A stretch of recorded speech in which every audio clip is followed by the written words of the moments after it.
নমস্কার, আমার সকল শ্রোতা বন্ধুকে প্রণাম জানাই। আমি পুরোহিত রূপক গাঙ্গুলি। আশা করি সকলে ভালো আছেন। আজ আমার একটি বিশেষ নিবেদন, সংকল্প।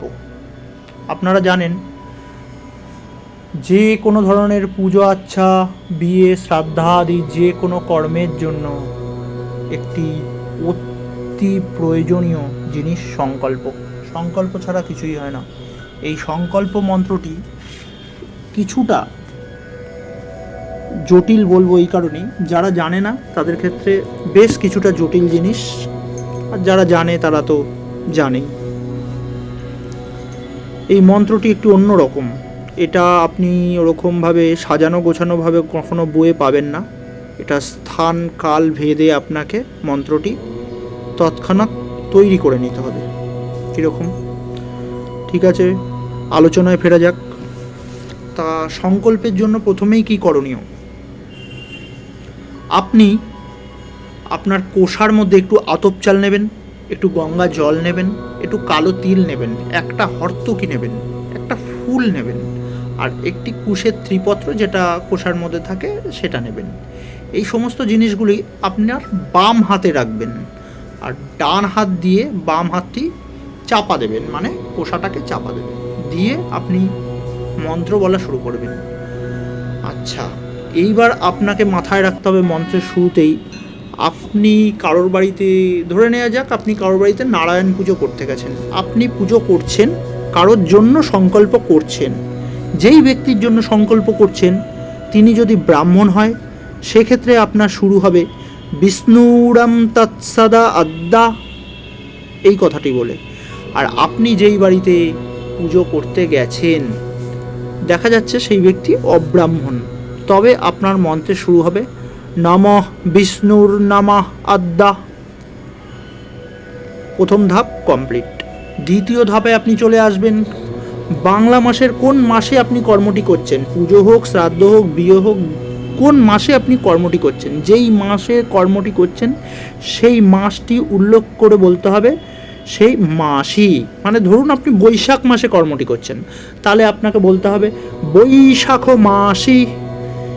এইবার ঘটনা হচ্ছে, একমাত্র যদি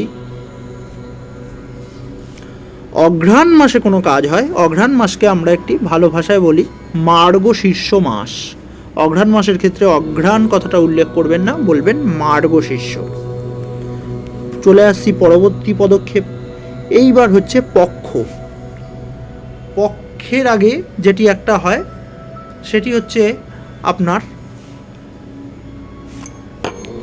রাশি। প্রত্যেকটি মাসের জন্য একটি নির্দিষ্ট রাশি আছে। 12টি বাংলা মাসের জন্য 12টি আলাদা আলাদা রাশি আছে। যেই মাসে আপনি কাজটা করছেন সেই রাশিটা উল্লেখ করতে হবে। তাহলে তখন বলতে হবে, যেই রাশি, ধরুন বৃশ্চিক রাশি, তখন বলবেন বৃশ্চিক রাশিস্তে ভাস্করে। তারপর আমরা আসবো পক্ষে। আমরা জানেন যে দুটি পক্ষ হয়, কৃষ্ণপক্ষ ও শুক্লপক্ষ। পূর্ণিমা থেকে অমাবস্যা অবধি যদি কর্মটি করেন তাহলে বলবেন কৃষ্ণপক্ষে। অমাবস্যার পরবর্তীকাল থেকে যদি পূর্ণিমার মধ্যে কর্মটি করেন তাহলে বলবেন শুক্লপক্ষে। তার পরবর্তী অংশে আসি। এইবার হচ্ছে কোন তিথিতে আপনি কাজটা করছেন। প্রত্যেকটা মাসে প্রতিটা তিথি দুবার করে আসে, কৃষ্ণপক্ষে একবার আসে আর শুক্লপক্ষে একবার আসে। যেমন প্রথমা, যেটাকে প্রতিপদ তিথি বলে, প্রথমা থেকে চতুর্দশী তিথি পর্যন্ত প্রত্যেকটা তিথি প্রতি মাসে দুবার আসে, একবার শুক্লপক্ষে একবার কৃষ্ণপক্ষে। একমাত্র পূর্ণিমা আর অমাবস্যা এই দুটি তিথি একবারই আসে।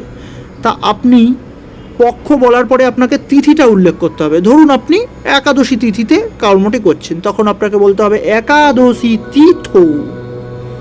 তারপর চলে আসছি তার পরবর্তী অংশ।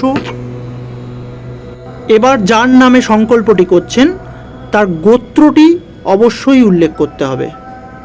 তা গোত্রটি উল্লেখ করার আগে আপনাকে মাথায় রাখতে হবেন আপনি যার নামে সংকল্প করছেন সে পুরুষ না মহিলা।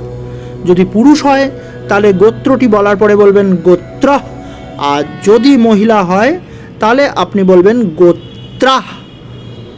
এর ক্ষেত্রেও মাথায় রাখতে হবে যদি ব্রাহ্মণ হয় সেক্ষেত্রে আপনি বলবেন গোত্রস্য।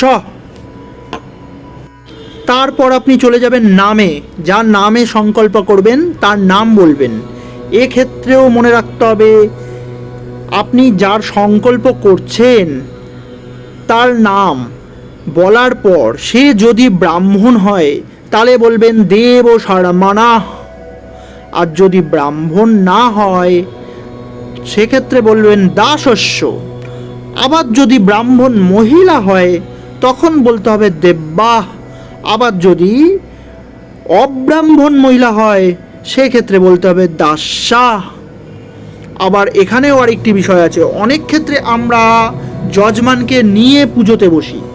ধরুন আপনি যজমানকে নিয়ে পুজোতে বসেছেন, যেমন এই বিয়ের বৃদ্ধি ধরে নিন, বিয়ের ক্ষেত্রে, কিংবা অনেকে কালী পুজোর ক্ষেত্রেও তো এখন যজমানকে আমরা নিয়েই বসি।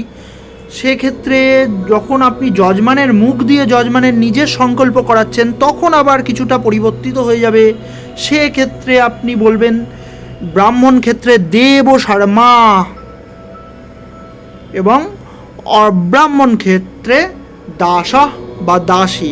বিষয়টা কিন্তু বেশ জটিল, এখনো শেষ হয়নি। এরপর পরবর্তী অংশ বা যেমন ধরুন যে পুজো করছেন সেই পুজোর ক্ষেত্রে আলাদা আলাদা। ধরুন গণেশ পুজোর ক্ষেত্রে বলবেন বাণিজ্য বৃদ্ধি কামা। এই কামাটাও কিন্তু পুরুষ ক্ষেত্রে হয়ে যাবে কামা, পুনা পুরুষ ক্ষেত্রে কামা, স্ত্রী ক্ষেত্রে হয়ে যাবে কামা। তারপর আপনি যা পুজো করছেন সেটা উল্লেখ করতে হবে। ধরুন আপনি নারায়ণ পুজো করছেন, সেক্ষেত্রে বলবেন শ্রী শ্রী নারায়ণ পূজা কর্মাহং। তারপরে হচ্ছে শেষ কথাটা হচ্ছে করিষ্যে কিংবা করিস্বামী। করিষ্যে কখন বলবো, করিস্বামী কখন বলবো?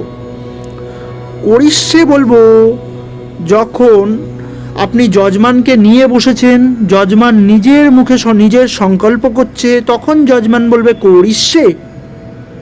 যেমন বললাম কালী পুজো, বিয়ে, শ্রাদ্ধাদি ইত্যাদি ক্ষেত্রে। এবং করিস্বামী কখন বলবো, তখন ধরুন আপনি কারোর বাড়িতে নারায়ণ পুজো করতে গেছেন, আপনি যজমানের হয়ে সংকল্প করছেন, যজমান কিন্তু আপনার পাশে বসে নেই পুজোর এতে, পুজো দেখছে বসে, কিন্তু আপনার সাথে মন্ত্র উচ্চারিত করছে না, তখন আপনাকে বলতে হবে করিস্বামী।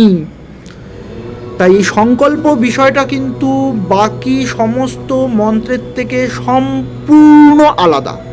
এটা কখনোই আপনাকে বইয়ে ওরকম সাজিয়ে লেখা থাকবে না, আপনি দেখে দেখে এটা বলতে পারবেন না। এটা কিছু নিয়ম আছে, স্থান কাল ভেদে আপনাকে বিবেচনা করে বলতে হবে।